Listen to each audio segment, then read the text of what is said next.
Perspectiva de género, lo que todos deberíamos saber.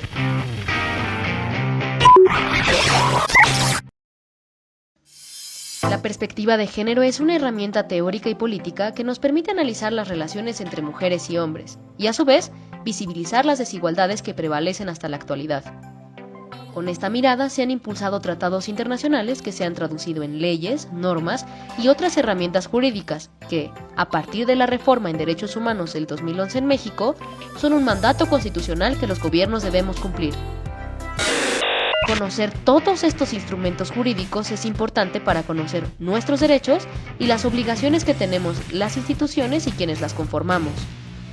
Buenas tardes, o la hora que sea. Bienvenidas a Perspectiva de Género, lo que todos deberíamos saber. La semana pasada hablamos sobre la Plataforma de Acción de Beijing y la Convención Interamericana Belém do Pará. Hoy queremos contarte sobre dos instrumentos muy importantes. Uno, súper relevante a nivel internacional, y otro de los más avanzados en materia de los derechos de las mujeres. Nos referimos específicamente a la Convención sobre la Eliminación de todas las formas de discriminación contra la mujer, por sus siglas en inglés CEDAW, y el Consenso de Montevideo. Y para ello tengo el gustazo de presentarles a la colega, la camarada, siempre valiente y contestataria Rosa Luxemburgo. Estoy sorprendida que desde el Estado se haya logrado impulsar acciones antipatriarcales. Solo por eso acepté. Ahora, hablemos de lo que nos convoca hoy. Adoptada en 1979 de manera unánime por la Asamblea General de la ONU y entró en vigor en 1981.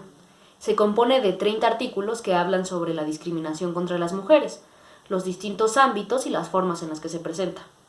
Por ejemplo, el artículo 5 habla sobre el compromiso de cambiar los estereotipos y los patrones sociales y culturales que están basados en prejuicios discriminatorios y que refuerzan o empeoran las desigualdades.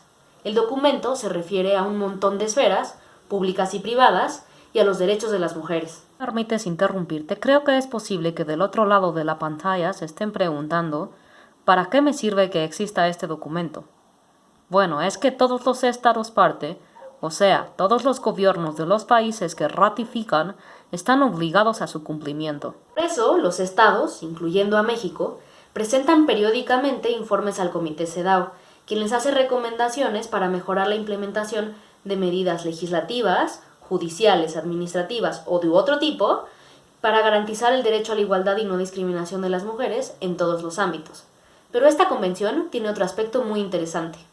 El Comité CEDAW también evalúa a los países con base en los informes alternativos que presentan organizaciones civiles, conocidos también como informes sombra. Y generalmente estos informes tienen otros datos. Y el panorama es abierto, y la sociedad civil puede emitir opiniones relevantes.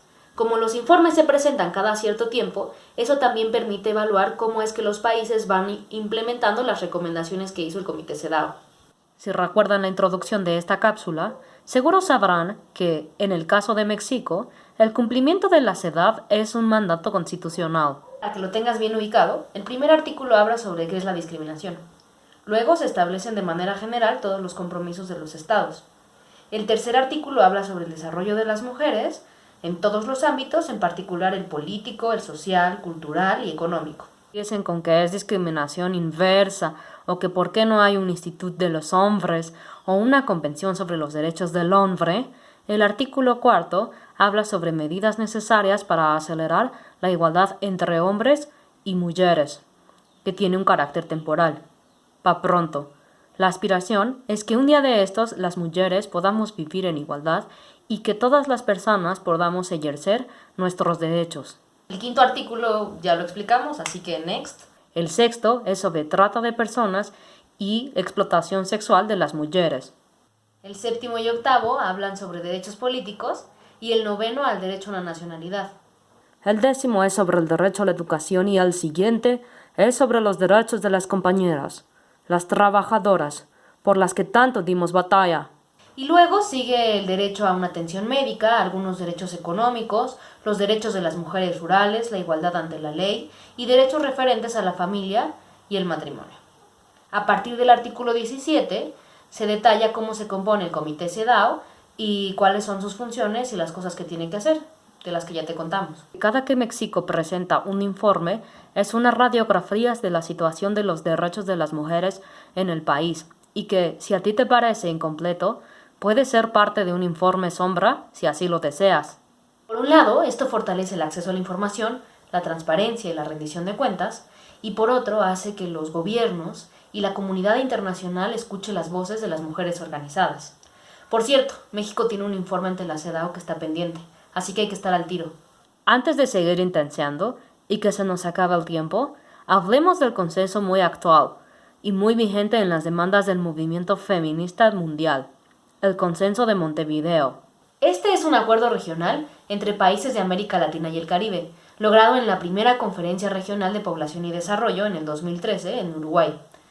Para este acuerdo, los países recibieron información de más de 400 organizaciones y personas defensoras de derechos humanos, feministas, afrodescendientes, personas indígenas, personas LGBTI y juventudes formaron parte de estas personas consultadas en el proceso. Así se explica que sea un documento tan avanzado.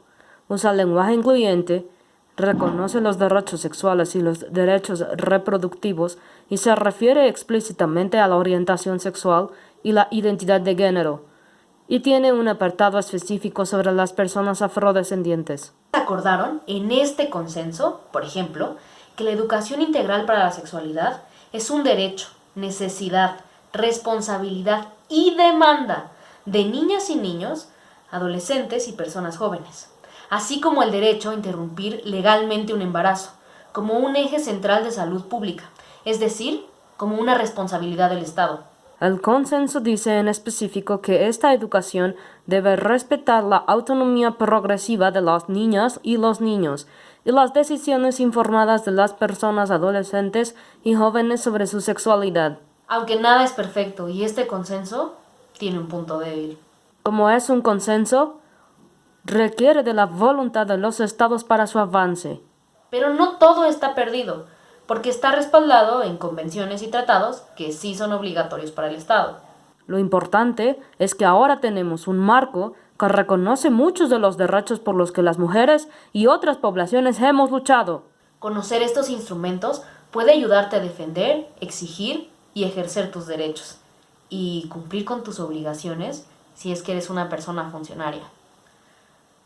Aquí, en la descripción del video en YouTube, vamos a poner el link de acceso a todos los documentos para que los puedas conocer. Y si no estás viendo esto en YouTube, pues este es el momento para que vayas, nos sigas y actives la campanita de notificaciones y estés al tiro con todos nuestros videos. ¡Hasta la próxima! Perspectiva de género, lo que todos deberíamos saber.